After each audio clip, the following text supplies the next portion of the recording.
परहित सम धर्म न कोई।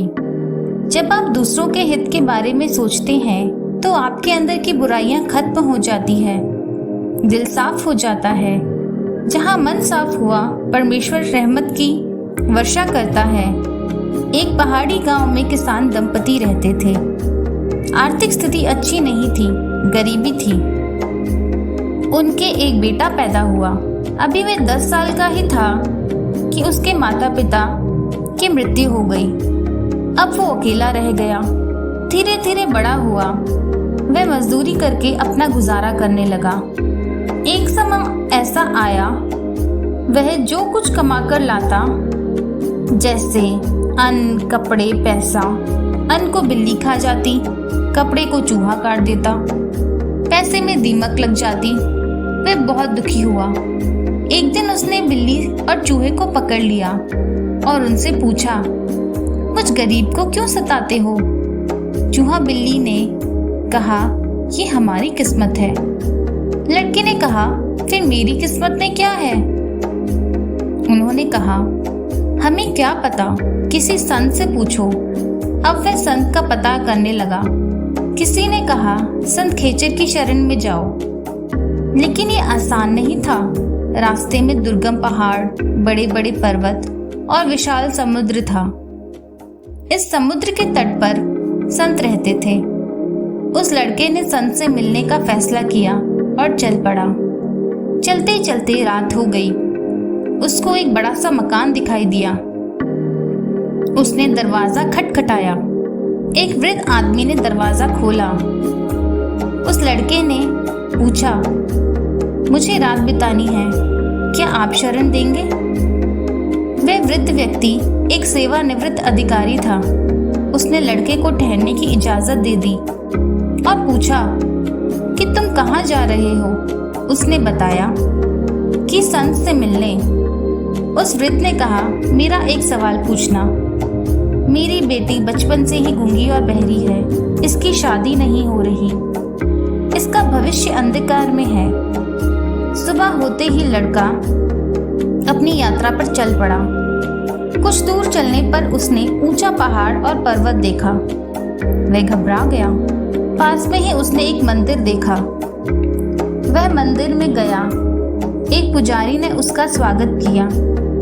उसने पुजारी से पूछा कि विशाल पहाड़ पर्वतों को कैसे पार किया जाए। त्रेता युग की बात है। उस वक्त उड़न तख्तियां होती थी। पुजारी ने लड़के को उड़न तख्ती दिखाई और कहा, इसके सहारे तुम पहाड़ पार कर पाओगे। लेकिन तुम कहाँ जा रहे हो? पुजारी ने पूछा। लड़के ने संत की बात बताई।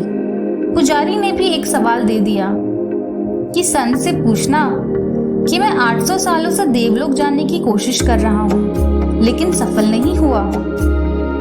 लड़का आगे बढ़ा तो एक विशाल समुद्र को देखा। वह समुद्र के किनारे पहुंचा, जिसे पार कर पाना। उसने एक बड़ी मछली को देखा जिसके पंखों में हीरे जड़े हुए थे। उसने मछली से पूछा, क्या मुझे समुद्र पार करा सकती हो? वह मान गई और पूछा कि जाना कहाँ है। उसने मछली को अपना उद्देश्य बताया।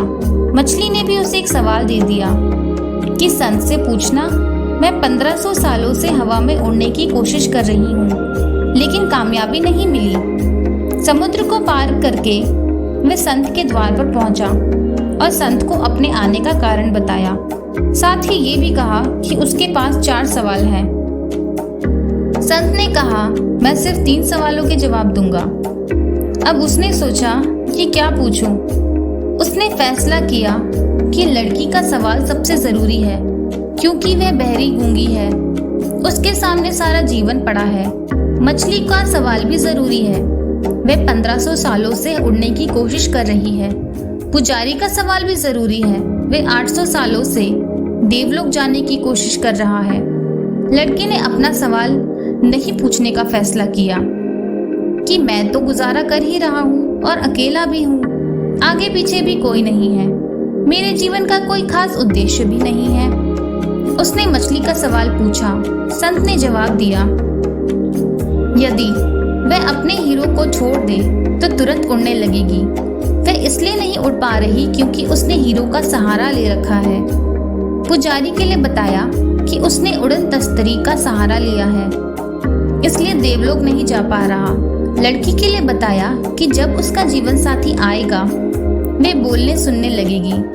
सवालों के जवाब पाकर वे वापस लौटा और उसने सबसे पहले मछली को जवाब दिया जो उसका इंतजार कर रही थी। मछली ने जवाब सुना और हीरे लड़के को दे दिए। वे हवा में उड़ने लगी। मछली से विदा लेकर वह पुजारी के पास आया और पुजारी के सवाल का जवाब सुनाया। पुजारी ने उड़न तस्तरी उस लड़के को दे दी और वह देवलोक चला गया।